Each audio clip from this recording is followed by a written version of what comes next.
the first thing I'm going to do is verify the order and hospital policy, and then I'm going to identify the patient with the two identifiers. So Jaguar Jones, MR number 4176352, MR number 4176352. His allergies are penicillin and penicillin. I would ask if there are any other allergies I need to know about today. And then I would explain the procedure to the patient and gather my supplies and provide privacy. And then I'm going to position my trash can, perform hand hygiene, and put on my goggles.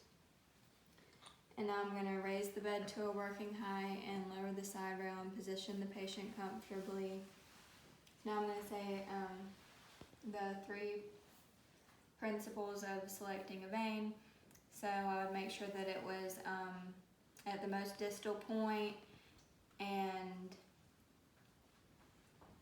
that it was in the patient's non-dominant arm if possible, and I would make sure to stay away from the areas of flexion such as the wrist or the antecubital area.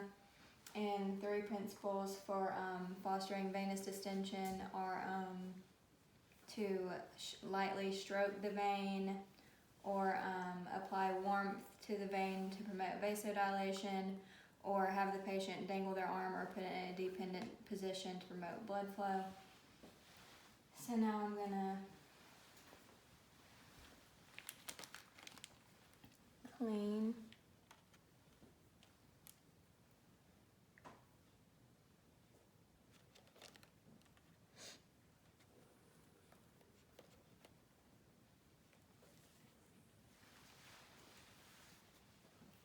and then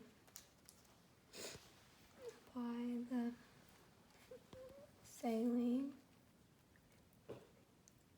I'm going to prime the tubing.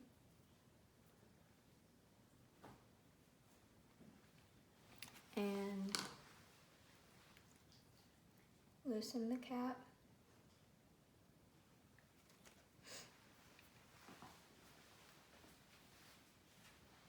So now I'm going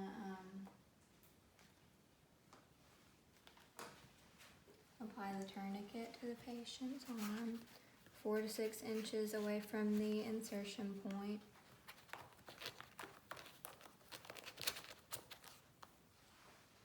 And now I'm going to put on my clean gloves.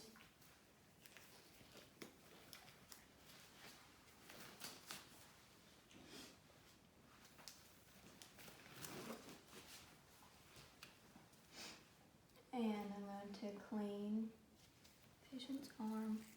I'm going to go horizontally, vertically, and in a circular motion. Make sure I clean for at least 30 seconds. Now I'm going to wait for the skin to dry completely. And then I'm going to assess the vein again by checking the radial pulse.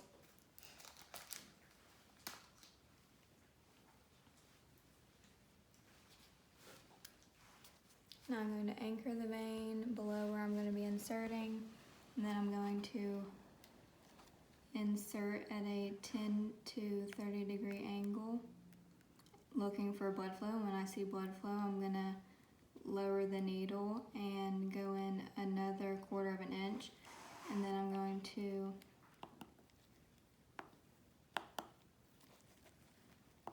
push the catheter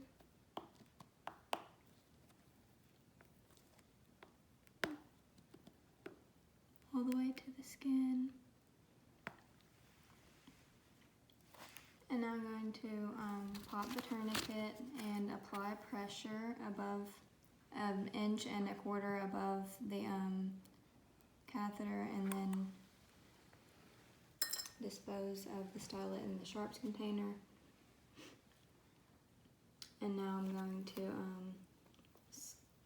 secure the catheter and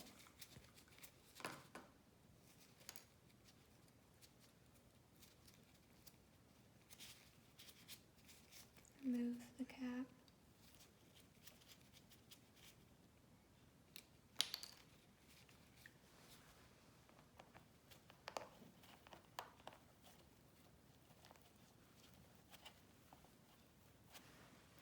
I'm going to use a temporary piece of tape to stabilize the catheter. And now I'm going to aspirate for blood flow, and then I would flush all of the saline into the vein. But I'm not going to be doing that today or my poor noodle will explode. So then I'll be assessing for swelling, and now I can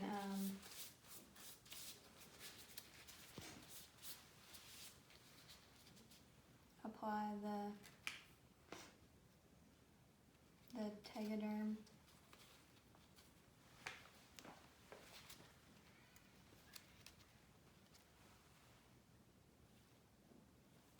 Well, before I put on the tegaderm, I'm gonna remove the flush and dispose of it in the sharps container. And now I'm going to apply the tegaderm.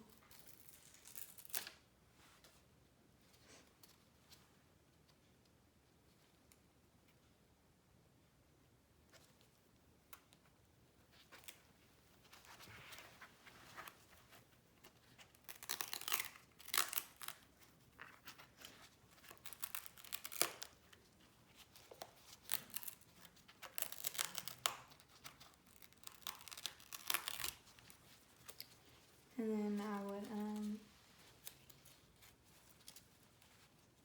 peel off well, I would write on the label, so I would put my put the date and time, the gauge of the catheter, and my initials, and then I would put that on the edge of the tegaderm.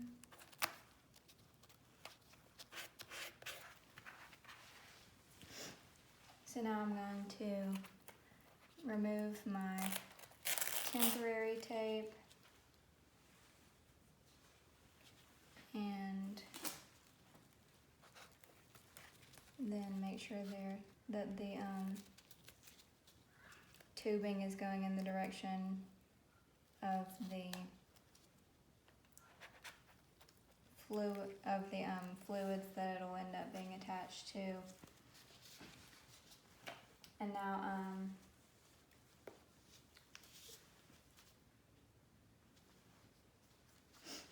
I would position the patient comfortably and lower the bed to the lowest position and raise the side rails. And now I can dispose of my supplies.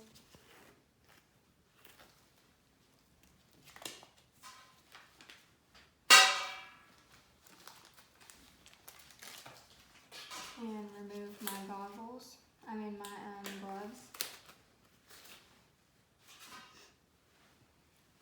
And so now I would I would instruct the patient on how to prevent the IV from getting dislodged, and I would tell them the signs and symptoms of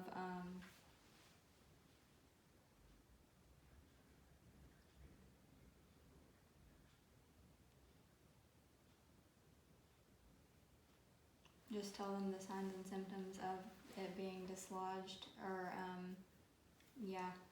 so those could be infiltration, phlebitis, or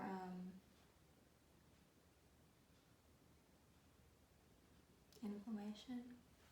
Okay, so now I would go and document. So I document the date, the time, the location where it was inserted, and how many attempts it took, the length and gauge of the catheter, how the patient tolerated it, and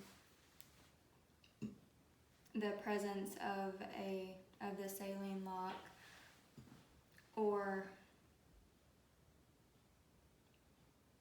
flow meter. And then or the method of infusion if fluids are prescribed. So now for when I need to remove the catheter, I'll of course come into the room, perform hand hygiene, put on my clean gloves, put the patient in a comfortable position, like raise the bed to a working height and lower the side rail. And then now I'm going to remove the tegaderm from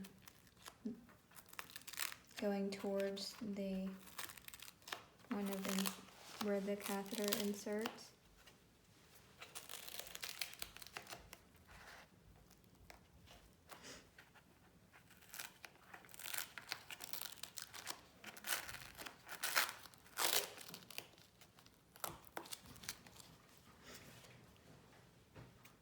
And remove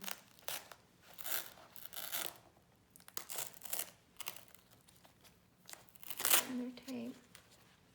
I can get my piece of gauze and apply pressure above the insertion, and then slowly and steadily remove the catheter.